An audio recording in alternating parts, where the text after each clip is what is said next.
আজকে সকাল সকাল দিদিকে আনতে চলে গেছিলাম, আর এই হলো জিডিএনএ অর্থাৎ গৌরীদেবী নার্সিং একাডেমি। ভিতরে ঢোকার আগে আমি আর বাপি একটু ঠাকুর প্রণাম করে নিলাম। আর এই মন্দিরটা খুবই সুন্দর একটা মন্দির। তো মনসা ঠাকুরকে প্রণাম সেরে আমরা ভিতরে চলে গেলাম, আর ভিতরে গিয়ে দিদিদের সাথে দেখাও হয়ে গেল। আর এখানে দেখো দিদির বান্ধবীগুলো ওখানে ছিল, আর এই দিদিটার সঙ্গে আমার প্রচন্ড মিল আছে।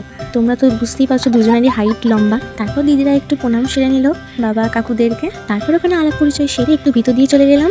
আর এই দেখো মহাদেবের মন্দির। তো মন্দির দর্শন করে ওখানে কয়েকটা ছবি তুলে নিলাম আমরা। এখানে আমাদেরকে কেমন লাগছে তোমরা অবশ্যই কমেন্টে জানিও। তারপর দিদিরা নিজেদের জিনিসপত্র একটু বার করে নিচ্ছিল। আর এখানে দেখো সব যারা যারা বাড়ি যাবে তাদের সব গাড়ি এখানে দাঁড়িয়ে রয়েছে। 3টে বছর একসাথে থাকার পর শেষ মুহূর্তে যখন আসছে দিদিরা প্রচণ্ড ভেঙে পড়েছিল কান্নায়।